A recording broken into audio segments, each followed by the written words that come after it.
The overly excited tourist season 3 is upon us. October is in the air, that crisp fall air. The leaves are changing color. Halloween just around the corner. I just got back from a little East Coast trip.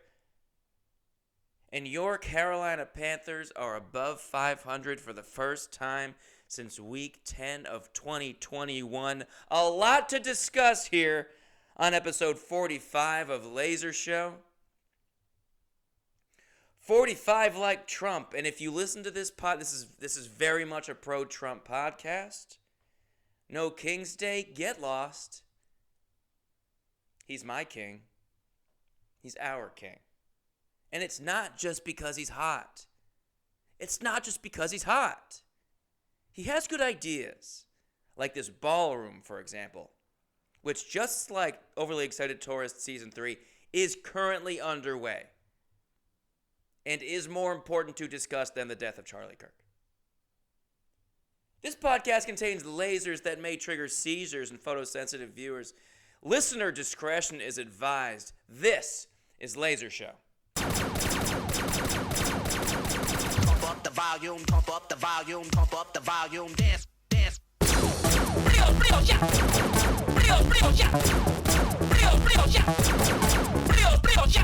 Good morrow, good harvest, Laserheads. Welcome to episode 45 of Laser Show.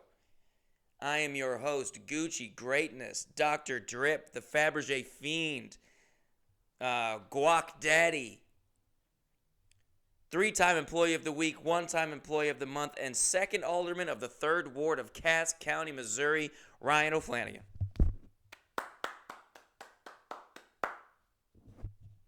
Very much to discuss on this episode. What a fun episode we have. Just got back from some shows and some other shit on the East Coast. And what a time that was. I got to meet so many important people, so many important laserheads on this very trip where I did some weird shows.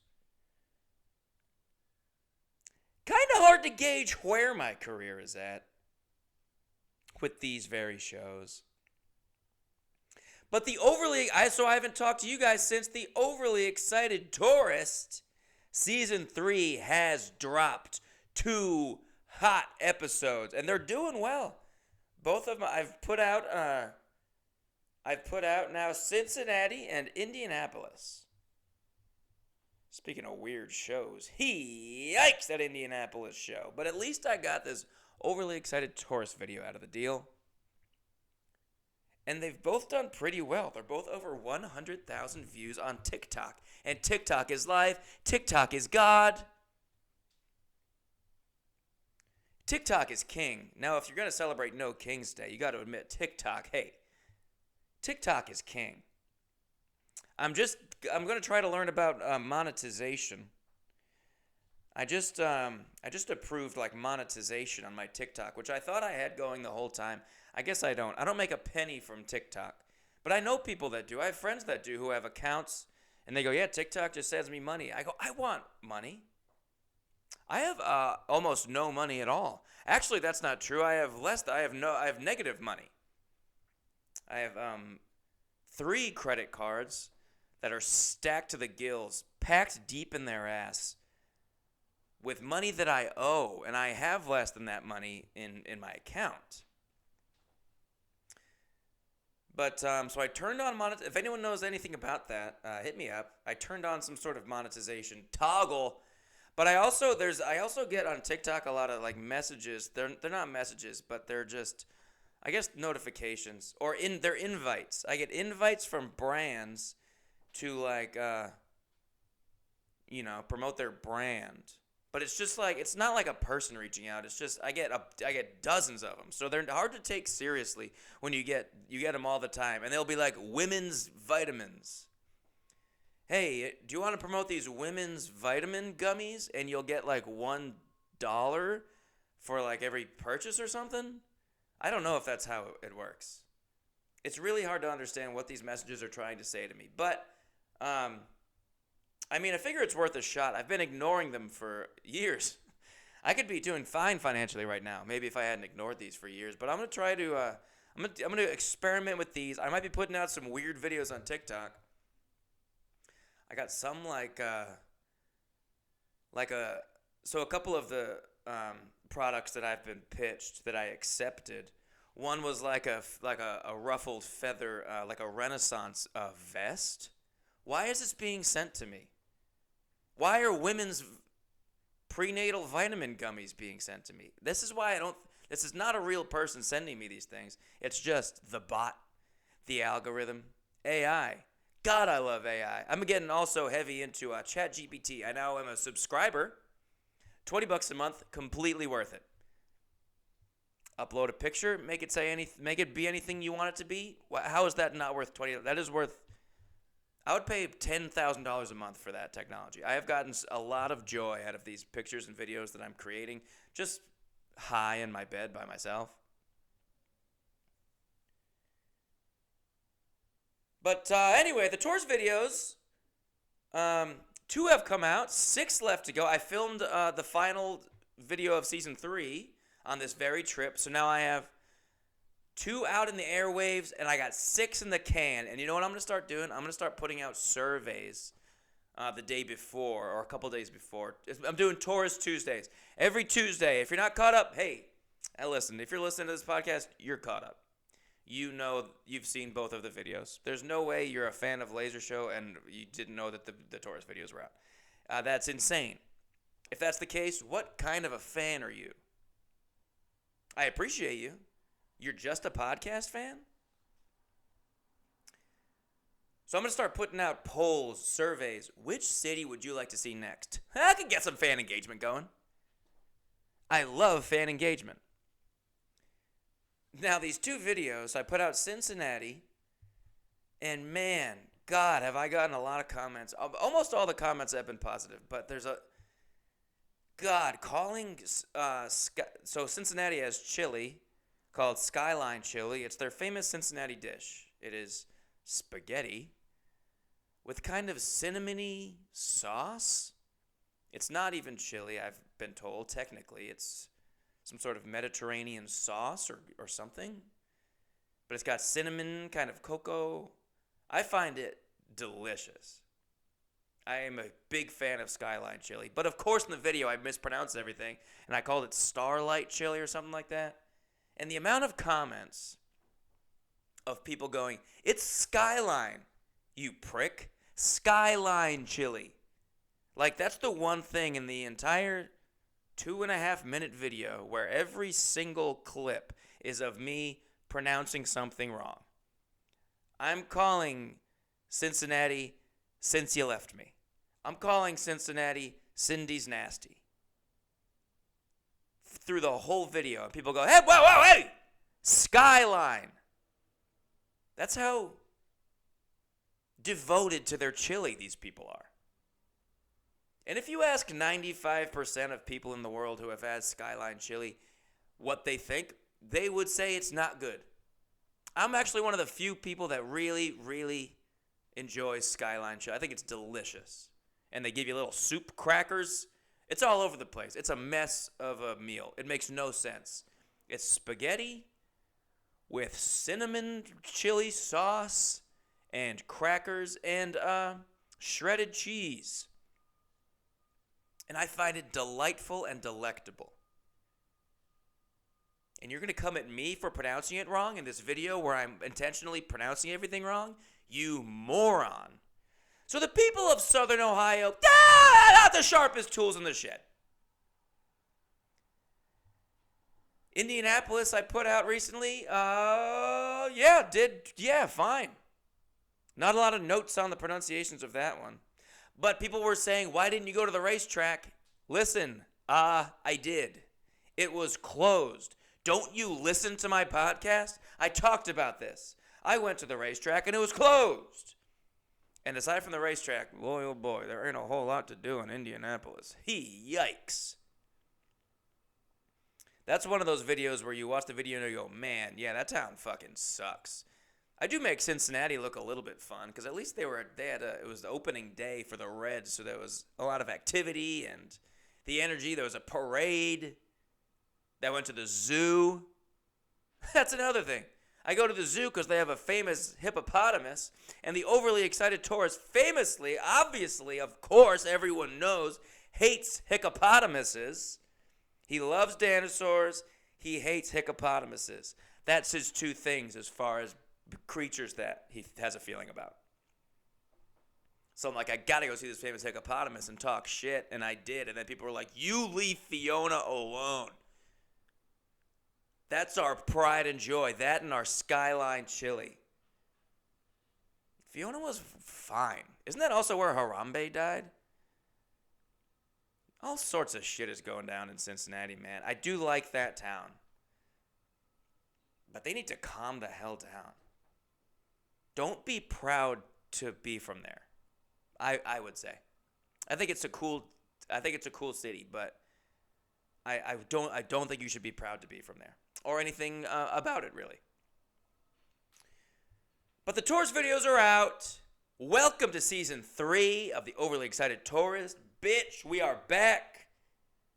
And welcome to Episode 45 of Laser Show. I just did some shows on the East Coast that were centered around... So I did a bunch of... some East Coast shows in October, and these were weird shows because these were not shows that were centered around. Usually, when I do my little tours, it'll be one show that like pays pretty well that someone will reach out and ask me to do, and I'll go, yes, let's lock in this date, and then I'll build a tour around that. These two runs of shows, one was built around a wedding. Of course, check out episode 44 of Laser Show. Congratulations, Tom and Angela. And another one was, so this recent one was built around, I wanted to go to the New York Jets, Carolina Panthers game in East Rutherford, New Jersey.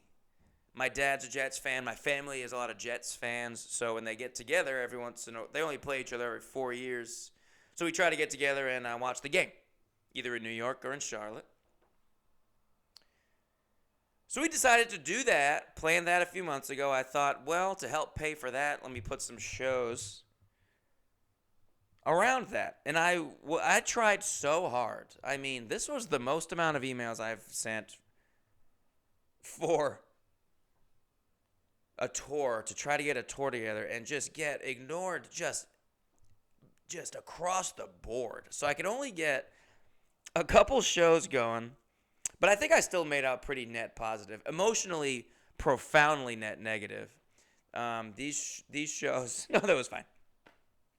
It was fine. Truly, it was fine. Morgantown's show, we'll get to it. But before any of this happens...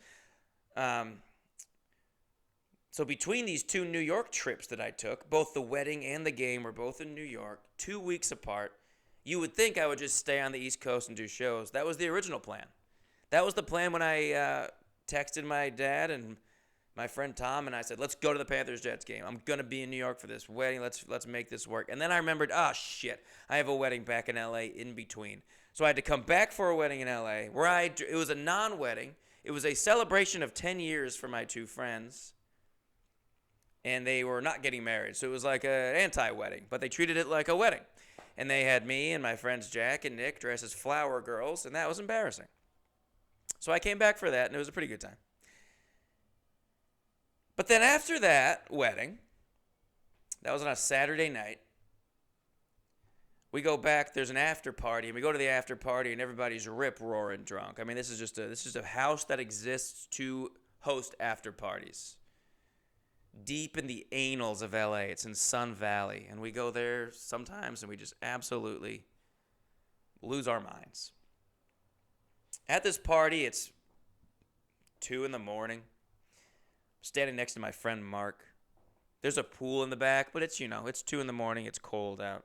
No one's like going in the pool. The pool is actually half covered with a tarp. Pool is not in use. But there is like an open area of the pool. The shallow end is like, it's uncovered. Just in case anyone wants to get in the pool, but that would be insane. I certainly don't want to get in the pool. It's 2 in the morning. My friend Mark, we're standing next to each other, just looking at the pool, drunk as all shit. And Mark just goes, "What would you do if I just tackled you into the pool?" And I said, "Mark, now I love Mark. I love Mark so much that I said this. I was like, dude, if you tackle me into the pool, I'd honestly be tickled. Because no one tackles anyone into the pool anymore. And I say this to my friends, and it has happened several times. My friends have taken me up on these things. You can hit, at any time, you can hit me in the face with a pie. You can run into me full speed with a golf cart. And you can drop kick me. Because I love when those things happen. It's fun for everybody around. More pranks, more stunts. Look at all the fun things you see online. When you're scrolling through Instagram and TikTok, these funny videos of dudes on a golf course, and one of them just goes full speed with a golf cart into another and absolutely rocks him, and he does a flip through the air. And I get so much joy and I laugh so hard when I see that. I think it is my duty as a content creator and a content giver that I say, hey, you can hit me with a golf cart. You can drop kick me. I think that would be really, it would hurt, but it would be worth it because it would make people laugh. I think it would raise morale. So add to that, I say, hey man, Mark, if you tackle me into a pool, I wouldn't even be mad. I would think it was so cool that you did it. Because, I mean, that's a big risk at a party. Honestly, we didn't know everybody at this party. It's late. We're drunk. I mean, it would be wild if you tackle me into the pool. So I was like, dude, I wouldn't even care. So then like an hour goes by. And I'm standing by the pool. This girl at this party goes, Ryan, look at this. Right by the pool. She goes, Ryan, look at this. Right by the pool over here. They wrote your name in the by the pool. I was like, what?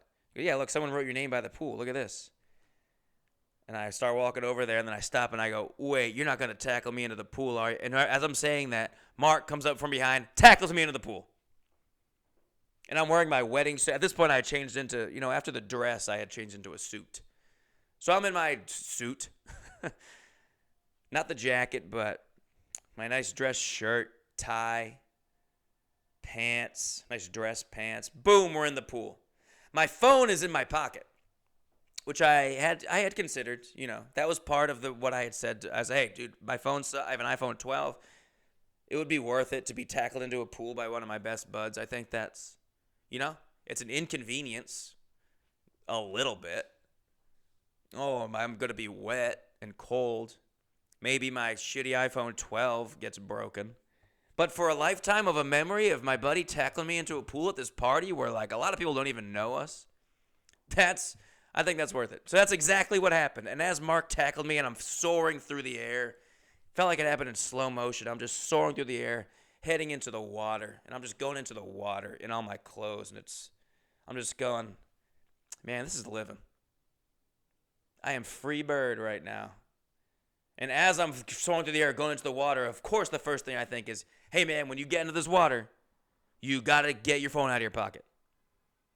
So as I'm underwater, boom, hand in pocket, get my phone, pull it out, throw it onto the side of the pool. And it still is turning on. It still turns on, which you're not supposed to do.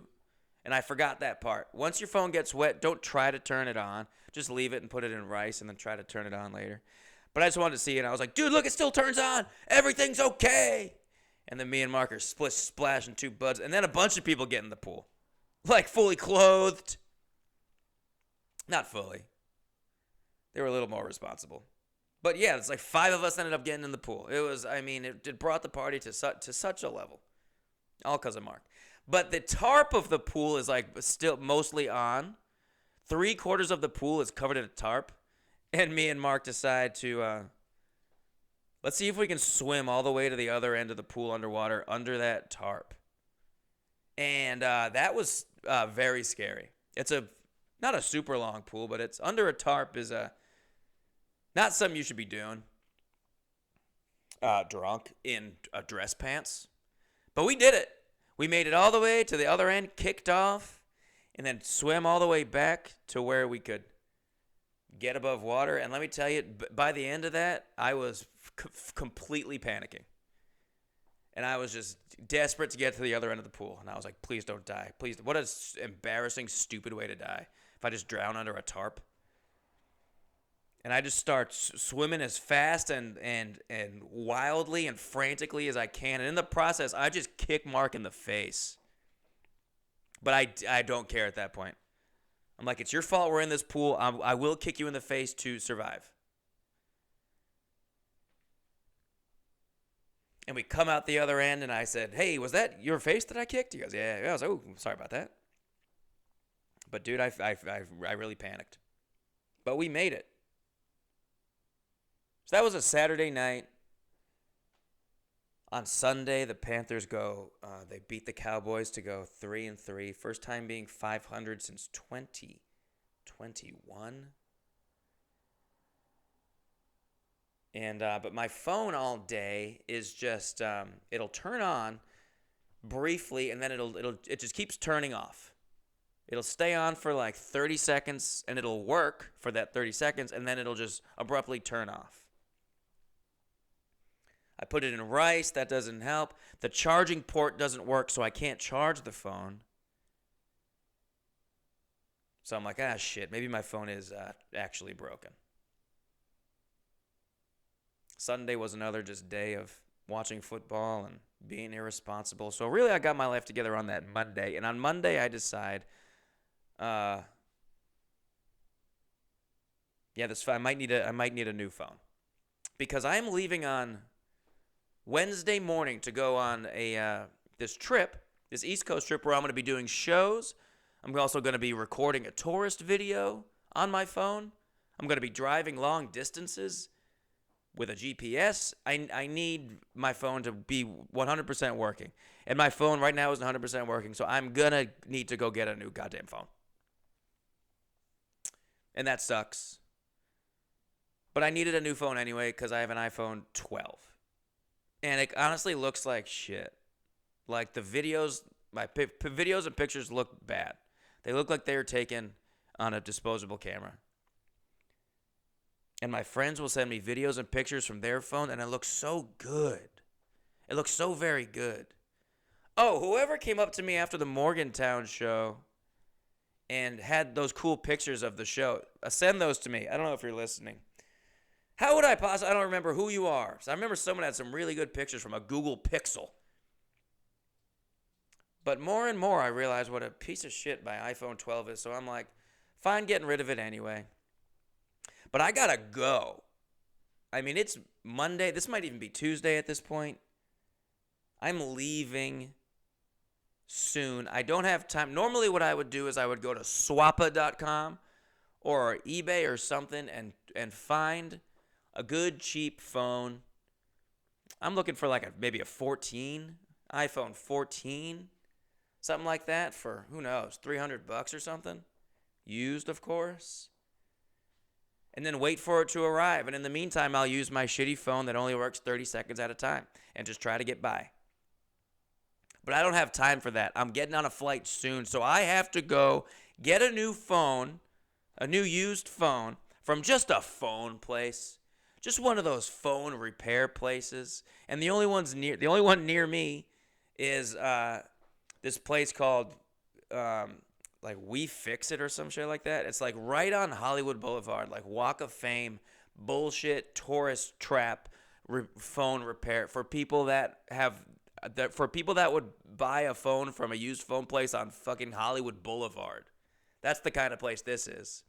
This is ripping people off, but I have no choice. I need a phone desperately. So I go to this place.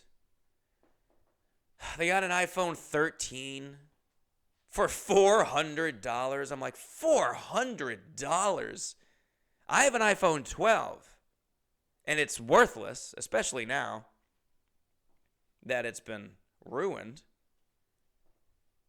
So I would think an iPhone 13 you could get for, even if you're getting gouged, probably for $250, $300. He goes, $400 actually, and that's even worse. That's blood money when it's $400. plus $40 of tax. So I buy an iPhone 13 for $440 because it's my only option. And there's no refunds. And there's only exchanges after 7 days. I mean, I just got absolutely hosed. I got piped. So this is Monday. Okay, so this is Monday. I get piped. I spend all of Monday night transferring over all my stuff from the old phone to the new phone. Everything's in the cloud, of course. And I have all these videos. I have all my overly excited tourist videos edited and ready to go. All my apps and everything. But here's the thing. On my broken iPhone 12 has 256 gigs of space. This new iPhone 13 that costs $440 has 128 gigs of space. So in trying to upload everything from the cloud, this new phone breaks. That's not true. It doesn't break. It just can't upload everything, and now none of the apps work, and you try to open them and they just close. The phone would be fine if it just didn't have too much stuff trying to be shoved into it. But I'm trying to shove a lot of stuff into it. I got my apps. I got my penis. And this phone is now just not having a good time. It can't update. It's like giving me notifications like you're out of space. But also you need to like finish updating your phone. But also you're out of space. So I'm like, this new phone is now worthless. I can't do anything.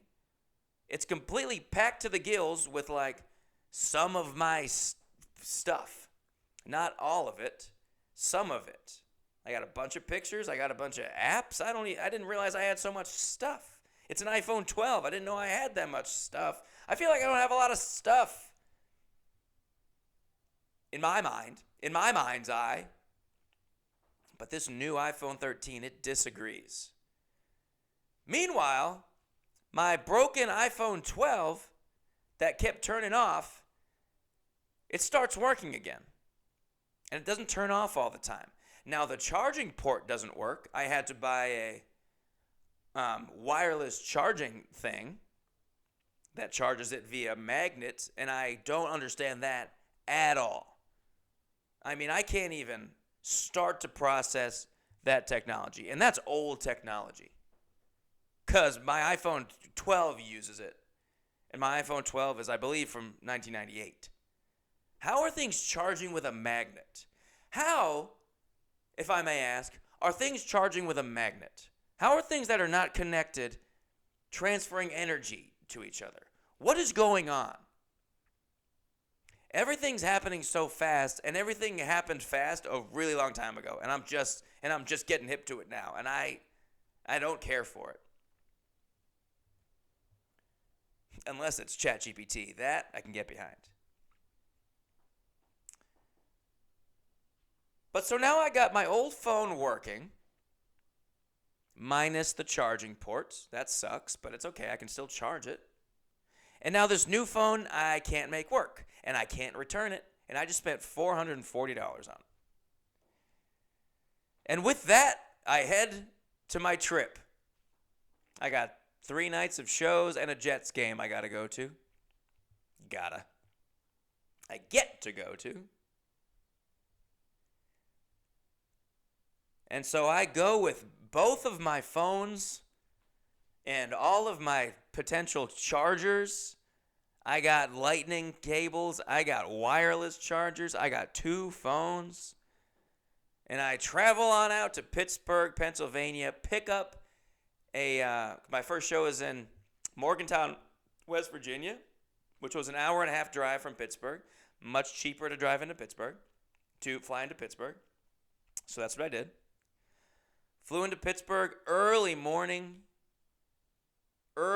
flight, 7 a.m. flight out of LAX. I watched 310 to Yuma on the plane.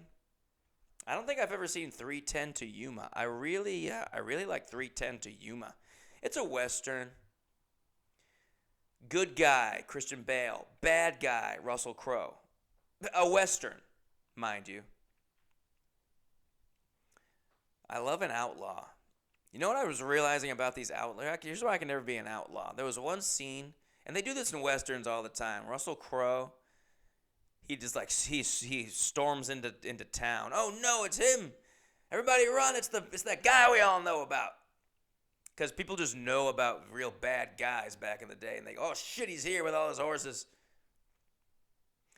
Everyone be cool. And he strolls into a bar, and now he just like owns the bar because he's such a bad guy. And now he just like goes behind the bar, and he can do whatever he wants. And he's pouring shots, and he's just doing shots.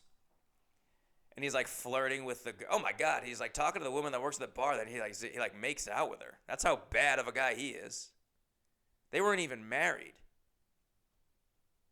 And he just kissed this woman, and she liked him because he was such a bad daddy. But he's pouring shots, and he does like 3 shots, and he's talking to his boys. Yeah, here's the plan. We're going to take over this town. Pours a shot, does a shot. Yeah, we're going to do this. We're going to rob this bank.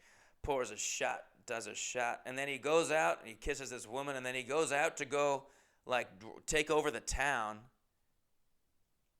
And I'm like, buddy, you just had like 3 shots. I could never be an outlaw. Outlaws do 3 shots, and they go rule a town. I do 3 shots. I'm asking strangers to do a photo booth with me. I need a minute after 3 shots. I do 3 shots. My friends go, Ryan, hey, you might want to slow down. They're certainly not going, hey, do you want to? I think you should probably rule the town. Do you want to be the mayor of this town? I do 3 shots. I'm trying to jump and touch street signs. Trying to get bartenders' numbers. That's never worked.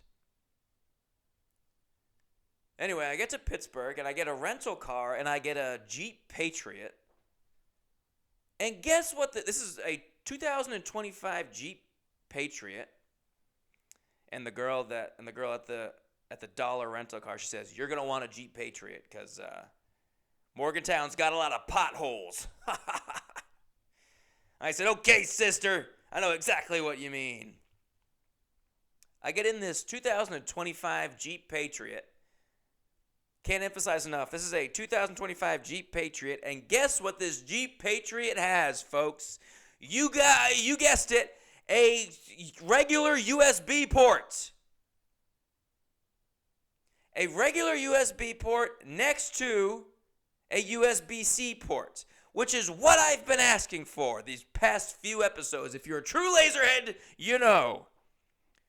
Some of these goddamn new cars just have USB-C ports. And me, God, with what I've been going through lately technologically, just please appease me and give me a USB port. It's useful. It's not that big. Have one somewhere in the car. And this Jeep Patriot had one, boom, right up front. Why, thank you, Jeep Patriot. Why, thank you, Dollar Rental Car. They do exist. He does exist. They do exist. Little M&M's commercial.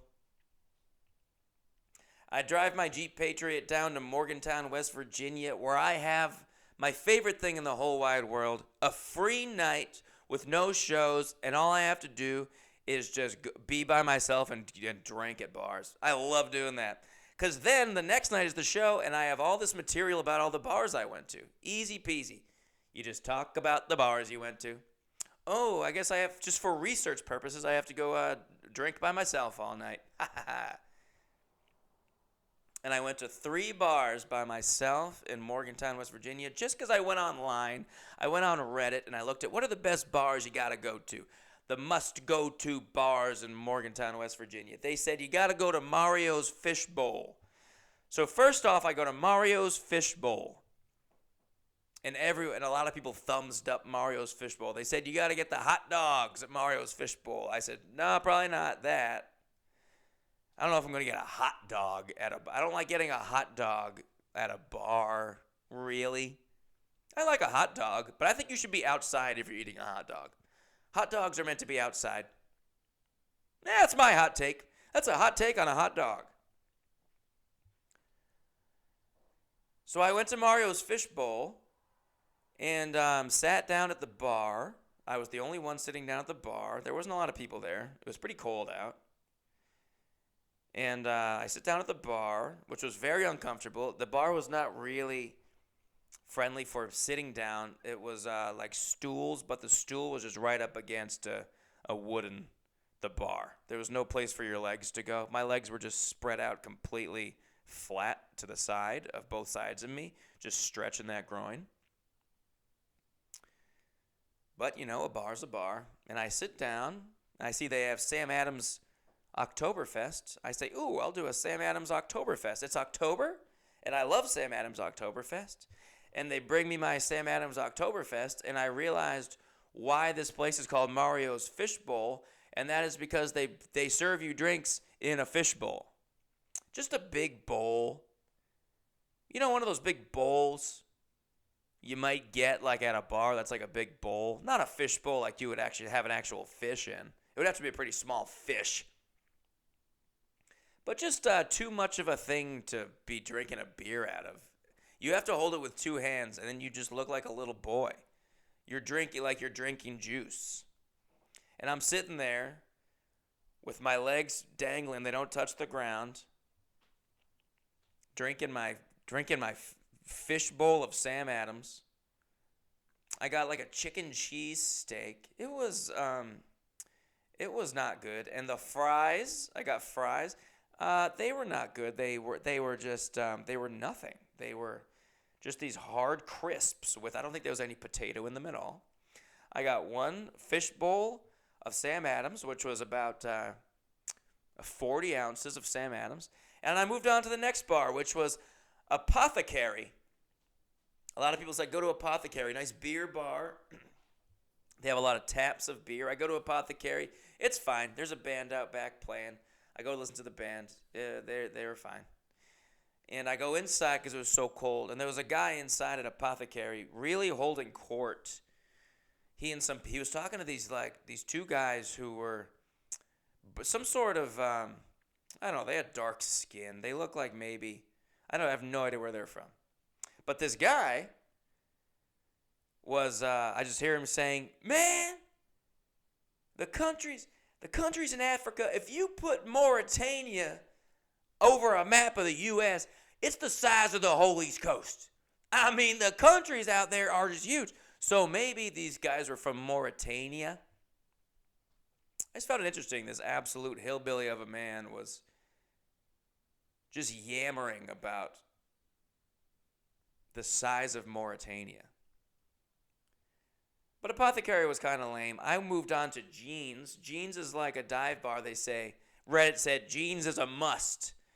And I went to Jeans, and I realized what they meant. Must, they meant just like the air. It's very musty. Jeans is a must in that regard. Did not have to go there at all. Pretty boring bar. And then I went home. And the next day I filmed a overly excited tourist video in Morgantown, West Virginia, which was, I just edited it moments ago. I think it's one of my better ones. I think it's pretty good.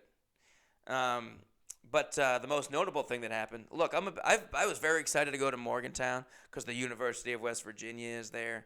I'm a college football fan, and I wanted to go see the stadium, and I went to see the stadium just so I could just to look at it. It's cool to see this like famous stadium. And when I get there, I just pull into the parking lot. I didn't know if there would be parking or if I'd be charged to go park there. Nothing, just an open parking lot. I park my Jeep Patriot, walk on in, and figuring there's like, these nice doors. They have these nice doors, nice modern. It's like a nice modern stadium with doors. It's got doors. And I walk through thinking it's going to be a gift shop. And they do there's no one in there. I'm the only one in there. And they have this big room that's got all these like trophies of bowl wins and stuff and helmets from back in the day. And it's just like a nice touristy, the history of WVU, the Mountaineers. Now, this is cool. And I'm by myself, thinking someone's going to come up and be like, can I help you? No one ever does. There's a hallway. I start walking down the hallway. Before I know it, I am just overlooking. There's like this, I'm in this hallway that's got a window, and the window just overlooks the weight room. And there's just football players just working out in the weight room. And behind me is the cafeteria. And there's football players in the cafeteria. And I'm just hanging out with them as the overly excited tourist, wearing a Morgantown hat and obnoxious glasses. You could just go in, and football players are walking by and just giving me a nod. How's it going? And I'm like, yeah, no, yeah. Yeah, I'm a walk-on. I'm literally a walk-on. I walked right in here. And that was kind of cool, but then get this. Then I left and I wanted to see if there was a way to get in the stadium, just so I can get like a picture. Like I did in the Reno tourist video. I got in this baseball stadium, and that ended up being quite a thing. Now the baseball team, they had Remo Sriracha night. They loved it. But maybe there's a way if I can get into one of the seating areas of the stadium. I see this tunnel. Tunnel looks like it goes maybe into this to where I could get a view of inside the stadium. I walk down this tunnel. It goes straight onto the field. I walked right onto the field at the University of West Virginia, Mountaineer Field. I just walked in, and there's no one around. There's no groundskeepers. It's the only people around are the people in the fucking weight room, up in maybe in one of the windows up there, which I don't know if they can see where I'm at from up there. I don't think anyone can see me. And I just start filming the tourists on the field. I'm running up and down the field. This is a major program. We're talking backyard brawl here. We're talking eat shit pit here. We're talking Tavon Austin highlight video. They don't give a shit. So then I went to go do the show that night, and I have all sorts of stuff to talk about. Mario's Fishbowl, whatever, going on the field. And I met a couple big fans. One guy drove 3 hours to see me because he had been in Morgantown a couple weeks prior and saw my name on the marquee of the venue. And was like, I've heard of that guy. And then he came back a couple weeks later, drove 3 hours, got a hotel. I had my friends from Pittsburgh come down, Bastard Bearded Irishmen. They're my Pittsburgh friends. They brought their families. This venue was called the Tipsy Teas, and it's mostly a music venue, and it would appear to be like a honky-tonk music kind of venue. It was very loosey-goosey. Sports bar, TVs on. The show, first of all, the guy who runs it, very nice guy. Hey, I'm very grateful to have anyone I reach out to. As I told you, no one responded to this stretch of asking for shows. But this guy did right away. I just looked at a map. I thought Morgantown's I've always wanted to go there, and it's kind of close-ish to where I'm going. So let me hit this guy up. He said, yeah, come on by, absolutely. Wasn't a very good deal financially, but I was like, I'll book more shows around it. A fool I was. But I go in and I meet the guy who owns the place and also, booked the show, the guy I was emailing with. And he goes, I got 2 other comics. This guy emailed me like 2 days prior and says, would you be amenable to having a comic open for you? And I was like, yeah, dude, yeah. What? Did you not have comics opening for me? That's what I thought was going to happen. I guess I should have checked. I said, yeah, dude, get a couple. I would like to have a host and a feature. And I thought this was going to be they have had comedy shows there. That's how I found this place. But let me tell you, not a lot. The host goes, yeah, I'm going to have each of the 2 comics do like $25, $30 each. $25, $30 each. And one of the comics comes up to me and he goes, hey man, I'm one of the comics. He told us we're doing like $25, $30, but we're not, don't worry, we're not going to do that. I was like, yeah, please don't do that. That would be a really long show.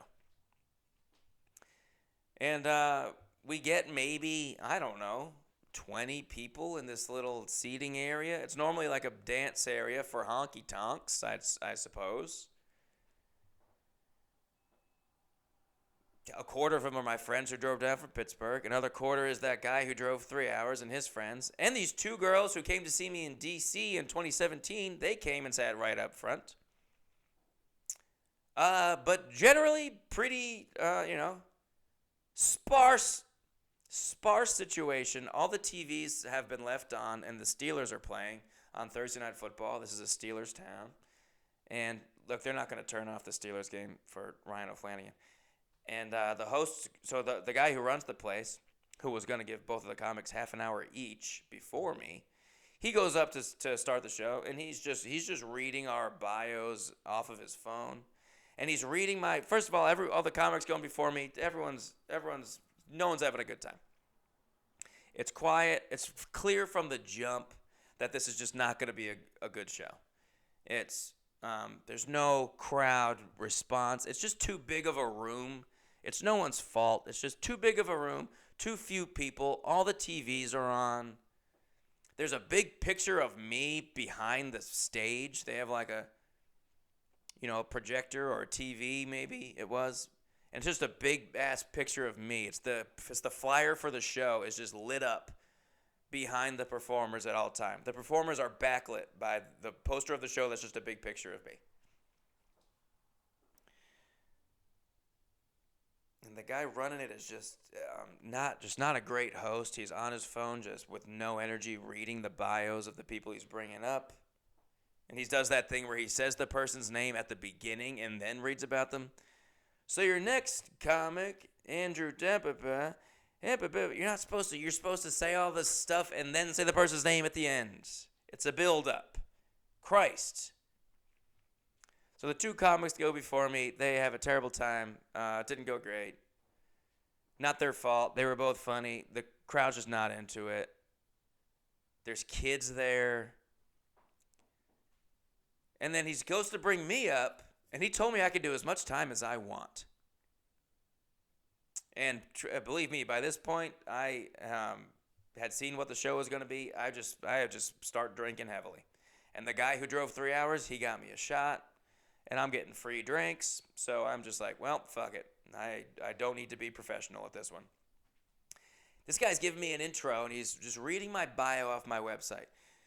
All right, Ryan is a Los Angeles-based comedian and actor who's best known for his role on New Girl, Abbott Elementary, his sketch group Dead Kevin, and he's reading all this stuff, and he's just reading it off his phone, and it's just going. It's my website. It's like kind of a long, it's not a intro for a show. It's a bio on my website, and he's reading the whole thing. And I'm standing behind him. And my friends see me standing behind him, and they're laughing. And now this guy is being like, "What, is this going on too long? I'm sorry, is this too long?" I'm like, "Yeah, it's a little long, yeah." But he finished the damn thing. And with that, and the overly excited tourist, Comedy Central. And then he puts his phone back in his pocket. And as soon as he put his phone back in his pocket, now he's on his own without reading the bio. And he says this. So, suffice it to say, we're very lucky to have Adam. And when Adam reached out to do this show, I thought it was a great idea. So please give it up for Adam. And then everyone's going, Adam? And then the guy just walked off stage. Didn't shake my hand. He just walked off the other direction. And I went up and I was like, "Hey, yeah, I'm Adam." And then I went up and I said, "Hey, man, look, everybody, this is weird. This is weird for everybody. The TVs are on. It's pretty hard to focus. I've been watching the show and I can't focus. I know this is like one of those shows that's, it's hard to focus. It's no one's fault. It's just kind of the setup of the room and the vibe of the show on a Thursday night. This isn't going to be like a great time. It's not terrible. No one's like angry. It's just like no one's super interested. The crowd's not. The comics aren't. No one wants to do this. But I said, "Hey, man, Tipsy Teas," when no one would respond to my emails, Tipsy Teas responded to my emails. So support the hell out of this place. Go buy drinks. Please support this bar. And hey, while you're at the bar, buy me a drink. And as you know, folks, sometimes I will say that, and people really take it really seriously. And I got bought many drinks. And I got pretty hammered. And I did an hour and 5 minutes. And the first 40 minutes, I didn't do any material. I was just yammering. I don't think any of it was funny. It couldn't be. I think I was mostly just talking about my day in Morgantown and my trip and doing some crowd work that can't possibly have been good. And then I have a really long story, the Tulsa story. Check out episode 19 of Laser's show.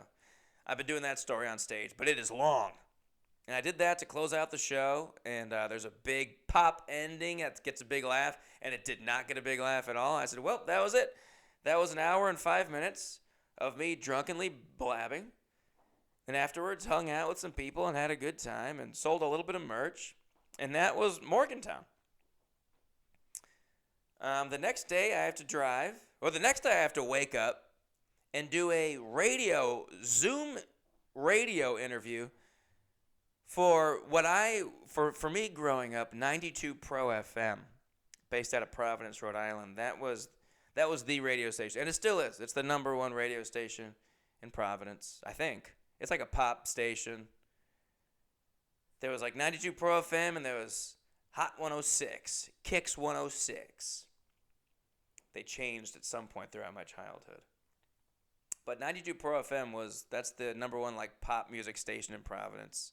And they reached out on Facebook and said, hey, you're doing a show in Rhode Island. Would you like to promote it on 92 Pro FM? I said, yeah. And the day that they could do, the only time they could do was Friday morning, the day after my Morgantown show. While I'm at this hotel in Morgantown, I'm at a Holiday Inn? I think I'm at a Holiday Inn or something. Holiday Inn Express with their shitty Wi-Fi. And I do this interview on, I'm hungover as hell, but they didn't know. I'm very good at covering it up. Do this interview on 92 Pro FM, Zoom. It's on Zoom. Not really sure why it had to be on Zoom. I guess they wanted to use some of the video to maybe put it on their channel or something, but it was for the radio. And to their credit, they did play it on the radio. My sister's friend heard it on the radio and sent it to my sister and said, hey, I just heard your brother on the fucking radio on 92 Pro FM. That's the radio station in Providence. And I said, yeah, come on out to the show I'm doing in Rhode Island next week on a Monday night. Spoiler, and we will get to that. That promotion did not work at all. But that's neither here nor there. I wake up on Friday, do the interview, drive to Washington, D.C., where I'm staying at my second straight Holiday Inn Express. This one has no parking. I have to park at a Safeway several blocks away, my poor sweet Jeep Patriot. And I do 2 shows and talk about night and day. This is a real club. This guy books this club. This guy Sean, he books a few places, or at least he did book a few places in D.C. And D.C. is, folks, they've seen better times over there. There's still a few National Guard people just walking around, not doing anything. There was these 2 guys just walking in front of my hotel, just patrolling the Holiday Inn Express. Just these bored 19-year-old dudes, National Guardsmen. And the vibes are just so very bad. And but I went to the show, so I have to do 2 half-hour sets. There's 2 shows, early show and a late show. And I'll tell you, and I've told you before, and I'll tell you again, folks, if you're coming to see me and there's an early show and a late show, come to the early show. If you want to hang out with me at the end of the night, come to the early show, go to a bar, and I'll meet up with you after. But generally, the late show is just not as good. And that, of course, happened again. But both shows were good. But the early show, oh my God, dude. Quick 30-minute set. Every comic, it wasn't just me. Every single comic, and there was like 5 of us maybe, everyone fucking murdered. This crowd was hysterical. Like they were on laughing gas or something. They were crazy. They were laughing at shit that wasn't funny at all. And every comic just absolutely slaughtered. And it was one of the best sets I've had in like a year. And I was so pumped on it. And not only that, but I met some of the top laserheads that I have, and not just Laserheads, but years-long fans came to this show, and it was very exciting for me. First and foremost, got to give a shout-out to Allie, who makes my stickers. That's another thing, by the way. I have a bunch of new merch up on my website. Go to my website, or if you go to my Instagram and click on the link, there's like a link there. But Allie is a girl who lives in Virginia Beach and sent me a bunch of stickers one time because she's like, I make stickers and I made some for you just as a gift. And I was like, holy shit, these are really nice. Do you want to make me like hundreds of them so I can sell them as my merch? And now she does my stickers. She also does magnets. She also does a bunch of stuff, but I'm mostly just about the stickers and magnets right now. She lives in Virginia Beach, which is several hours away. I don't know, three or 4 hours away from D.C. She came up with her husband, Pookie, and so I've been in touch. I've known her for years through the stickers. I guess maybe not years, maybe a couple of years, I don't know. Came up, so that was very cool to meet someone that's had a huge part of my career, merch-wise. And people love the stickers. She makes really good stickers. So it was really cool. I'm like, dude, I've made money because of what you've done. So you've like really impacted my life. I need money so bad. She came, brought the husband, got to meet them, picture with them, very cool, fans for a long time, at least she is. So that was awesome. That was a highlight. And then major Laserhead and huge sponsor of the Laser Show podcast, Robert Edelman, my first ever sponsor. And there haven't been a whole lot of new sponsors. But also, this episode is brought to you by everyone who bought any of my merch at these shows, which was a lot of people in D.C. I cleaned up in D.C. I made bank in D.C. But Robert Edelman came, and he goes, I'm Robert Edelman. And I go, you're Robert Edelman? You were my first ever sponsor on Laser Show. And by the way, if you want to be a sponsor, Venmo me at Ryan O'Flan. Say, I want to be a sponsor on the podcast. I'll say whatever you want. I'll say the N-word. And it's just that easy. Send me however much money you want. Send me $50, I say. But if you want to send more, Robert Edelman sent me a shit ton of money. He sent me way too much money. And then he shows up and he goes, I'm Robert Edelman. I go, you're Robert Edelman? And then he just gives me an envelope of money. So thanks, Robert Edelman. So yeah, this episode is brought to you by Robert Edelman and Allie Hinders. Just gives me a fucking envelope full of money. How much money does this guy have? So then there's this other guy at the show. He comes up to me. He goes, hey, I'm Poop Dragon. And one of the wildest things about doing stand-up is sometimes you will meet people who you know from, some people will order cameos from me, and I'll know. So I'll have to like say, hey, this is for Poop Dragon. Hey, happy birthday, Poop Dragon, shit like that. Or they'll interact with me like on Instagram. I'll see them leave comments all the time. So they'll come up and say, hey, I am this person. And I'll go, oh, shit, I see you commenting on my posts all the time. Or, hey, yeah, I made a cameo for you. So definitely I know Robert Edelman, who gave me hundreds of dollars to be a sponsor.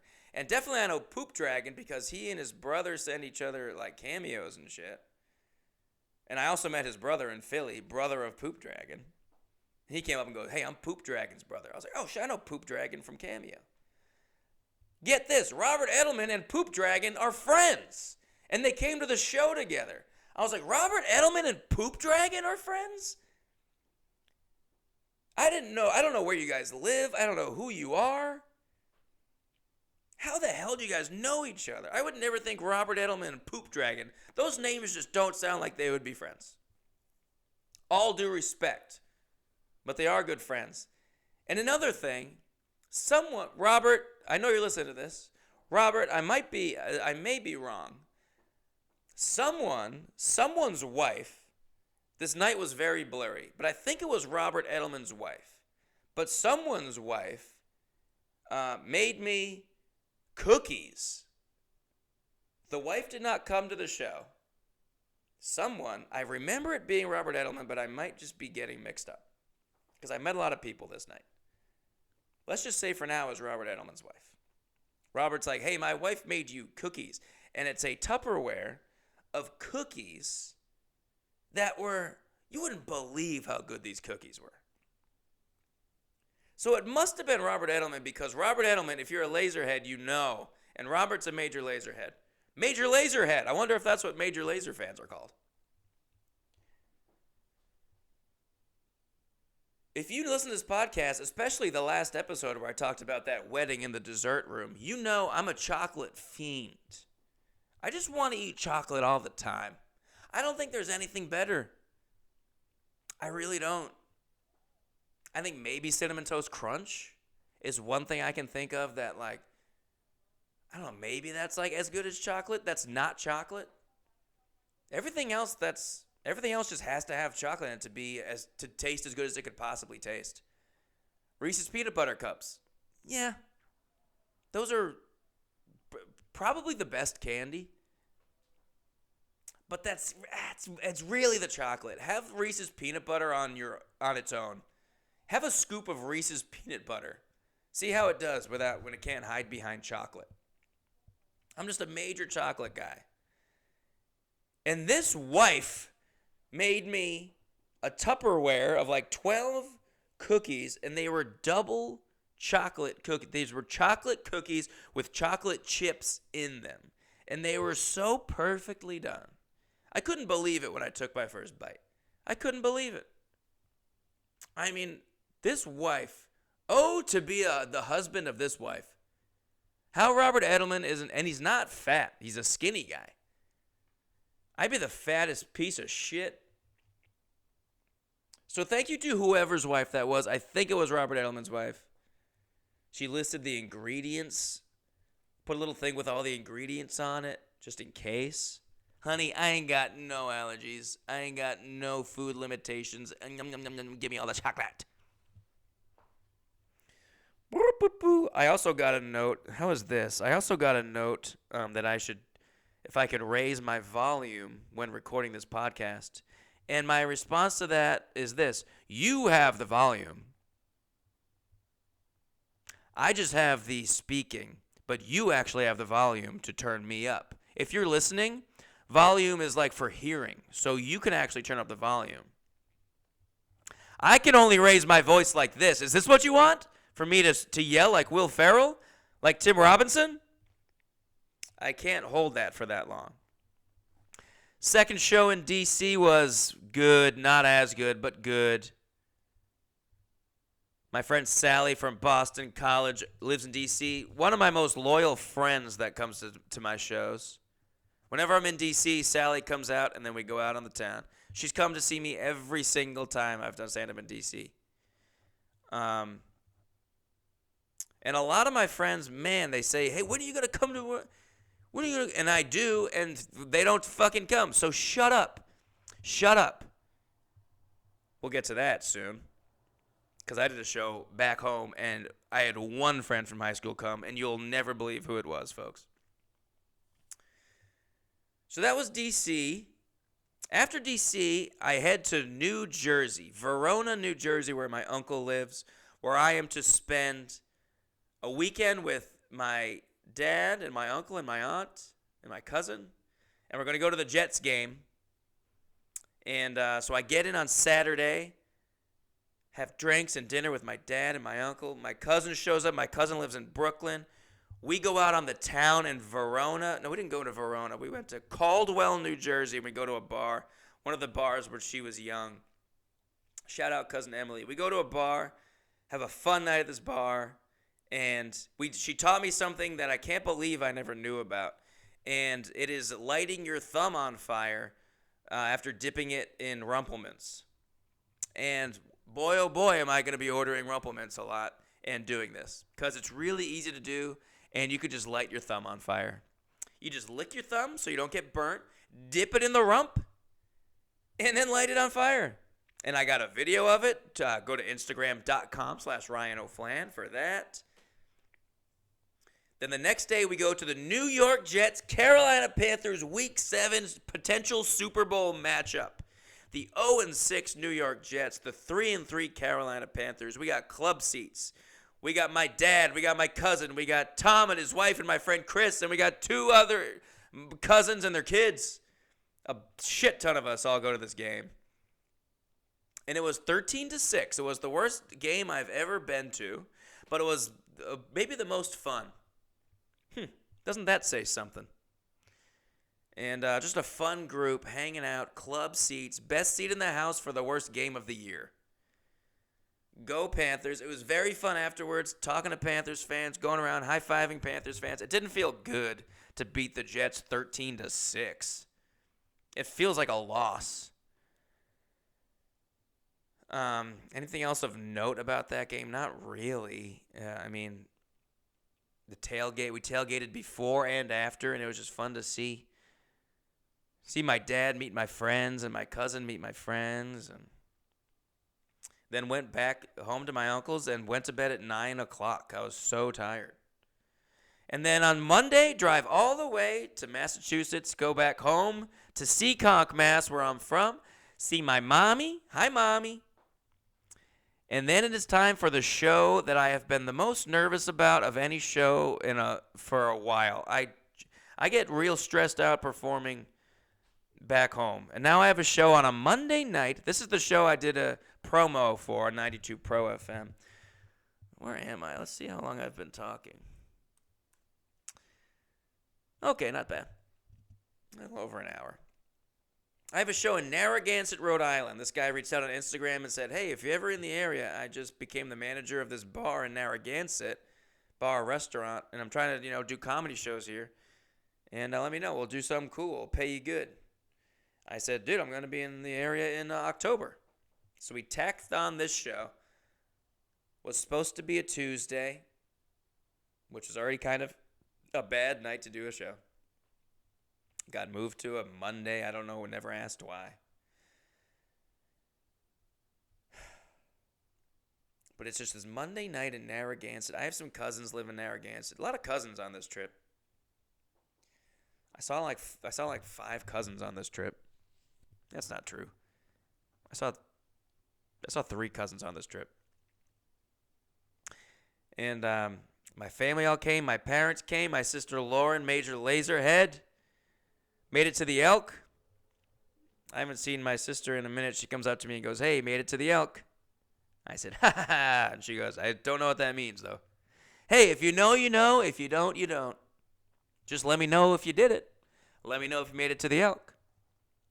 Comment on the video. I love seeing that in the wild on random YouTubes, TikToks. People go, hey, made it to the Elk. It just means you made it to the end of the video. That's all it means. But don't say that unless it's true. Don't lie to me. I'll believe anything you say. So, go to this show. It's a back room of this restaurant called Poncho O'Malley's. And I was just so nervous. I'm very anxious to perform in anywhere where I'm from. It's about an hour from where I grew up. It's less than that. Maybe 45 minutes from where I grew up.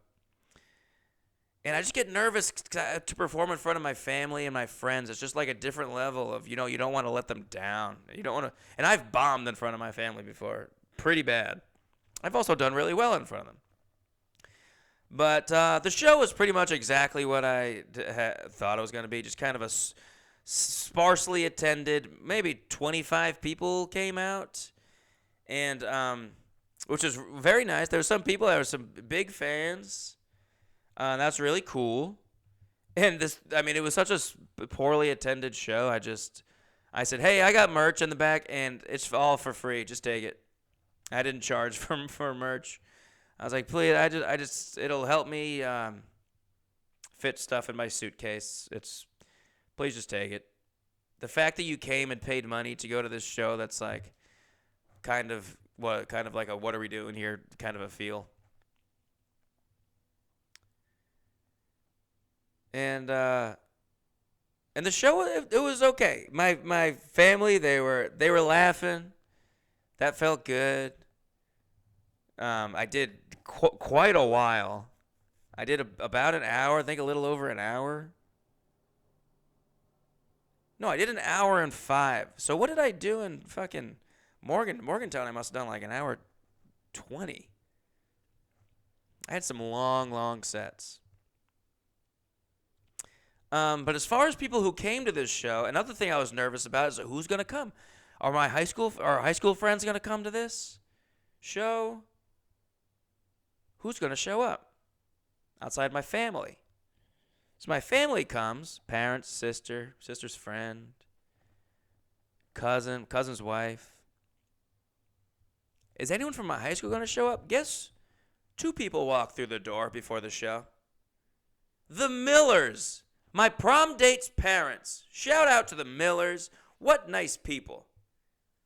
And I knew they were going to be there because Mark Miller is he's always commenting on my stuff. I don't know if he's a laserhead, but he loves my videos. And I was like, of all the people from Seekonk, man, he is supporting me.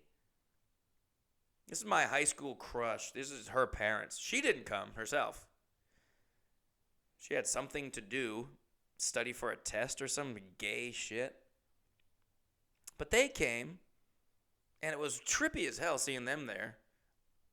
My prom date's parents, without my prom date, there to support. And the show's going, it's going fine, you know. It's just like a small show, but I'm doing my best, doing my material, and doing a really long set. And then who walks in half an hour into my set? And I'm the 4th comic, so this is an hour into the show. One person from my high school graduating class came to this show, and he showed up an hour late. And that is none other than Andrew Mativier. Shout out to Andrew Mativier. Now, some of you might be thinking, why is that name familiar? It's probably not, but if it is, it's because if you know anything about my body, and I know a lot of you do, you know I got a fucked up neck. And that's because in 2015, at a bachelor party in Las Vegas, one guy from my high school, in the pool, picked up a random girl and threw her over his head behind him. And I was standing behind him, and she landed on my head. And it fucked up my neck.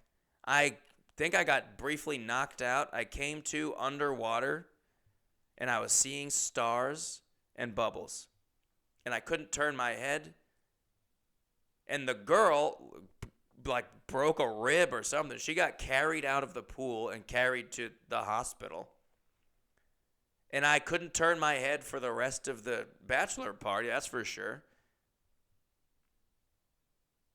And that was 10 years ago, and it's mostly fine now. I've been to rehab for it a couple times. I almost got surgery on it, but decided not to. Decided to just go to physical therapy and try to work through it, and I'm glad I did that because I pretty much have worked through it. But a few times a year, I'll turn it wrong, and it'll flare up. I talked about this on my Colorado tour a few episodes ago. I just looked up from my phone one day, and my neck just locked, and it's the spot. It's the bulge. I have a herniated disc, and you can tell when it's that versus any other spot on my neck. I know this specific spot, and it just bothered me for my whole entire Colorado trip. That's because a couple times a year it'll flare up, and that's from Andrew Mativier. He ruined my life. But boy, did he make up for it, being the only person from high school to come see me at a show in Narragansett that I have been promoting a lot for a couple months on every social media. He is the only person, and all of these people from back home who are constantly, why do you never come to Rhode Island? Why are you always going to Eau Claire, Wisconsin? And Peculiar, Missouri. Why don't you ever do a damn Providence show? Well, guess what, you ungrateful muskrats? I did it and none of you came but Andrew Mativier and his brother. So, Andrew, I forgive you for what you've done to my body. And I thank you for what you've done to my soul. And then I flew back to LA. I feel like I had one other story. There's like something in the plane. Did I have a plane situation? I had a oh my God, this guy on the plane. I sat on the plane back home. I sat next to this guy who, before the plane even took off, this guy was snoring asleep. I'm in the middle seat. The guy in the aisle seat is snoring, loudly snoring, before the plane even leaves the gate. And he is snoring throughout the entire 6-hour flight. I mean, bless him. He didn't lean on me much. He stayed in one spot and just fucking snored. And the woman in the window, she just read a book the whole time. But to read this book, she left the fucking window open the whole time. The window shade. Not the window. She'd get sucked out. Her head would get sucked out. She left the window shade open the whole time. Don't do that. It's so bright. We're above the clouds, lady. I'm trying to watch Thunderbolts, which I watched. It's fine. It's a hilariously bad ending. And then I watched a really good movie called, and I recommend this. It was just an option, and it was called The Ballad of Wallace Island. That movie's awesome. Check that movie out. And then half of How to Train Your Dragon Part 2. And I just had the sun blaring on my face and the screen the whole time. And getting back to the airport, my final note is this. Something needs to be done about the baggage carousel. It's inhumane what they're putting us through. They're in the control tower in the security room laughing at us. There's got to be a way to make the bags come out onto the carousel. And there's got to be a way to be able to grab your bag in a way that isn't going to tear your arm out of its socket. Oh, by the way, and there was a woman who had me grab a bag. She, old woman. Oh, that's my bag. Can you grab my bag? I grabbed this bag, heavy-ass purple bag off of the carousel for her. Then I give it to her, and she looks at it, and she goes, oh, no, that's not my bag. She had some accent. Some foreign bitch. Not my bag, sorry.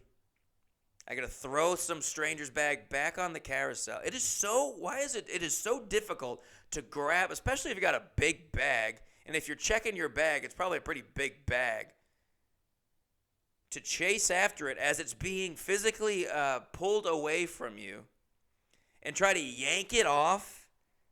The amount of rotator cuff injuries that happen at baggage claim, there's got to be a way. Your bag goes into a slot, and then it goes around the carousel. You hit the button correlating to the spot, and then your bag can slide down or something onto, like, a place where you can grab it. How about this? How about a baggage carousel that's got two, like, levels, and all the bags are on the top level, and when yours goes by, you hit a button, and it'll slide down, and the lower level is not moving, so it just slides down, and you can grab it. So it's not being pulled away from you. People are panicking. Their bags are being pulled away like they're in a current, and it's all these elderly people. There's got to be a way. And there's got to be an ending to this episode, and it is now. That was episode 45 of Laser Show. Perfectly timed. Look at that. 1:18. What a sexy little time that was. Let me know if you made it to the Elk. Things that are coming up. Halloween. I think I might be an apple tree. I couldn't think of a costume. I was like looking at my clothes that I got. I was like, I have a green shirt. Okay, I could be a tree.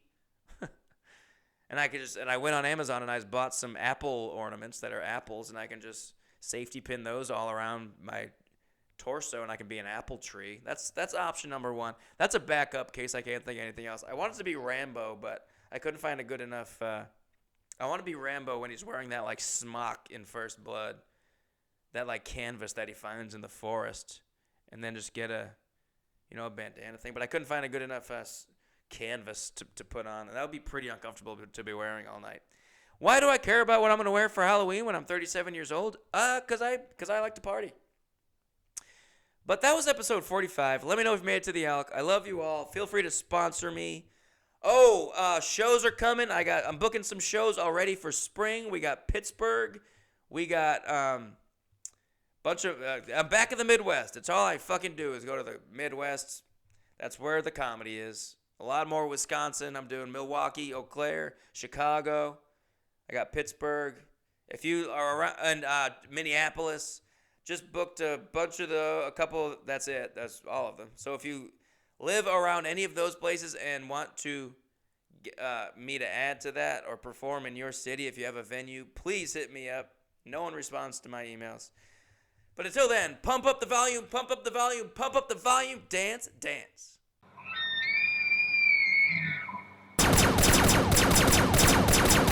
Pump up the volume, pump up the volume, pump up the volume, dance, dance. Brio, brio, ya.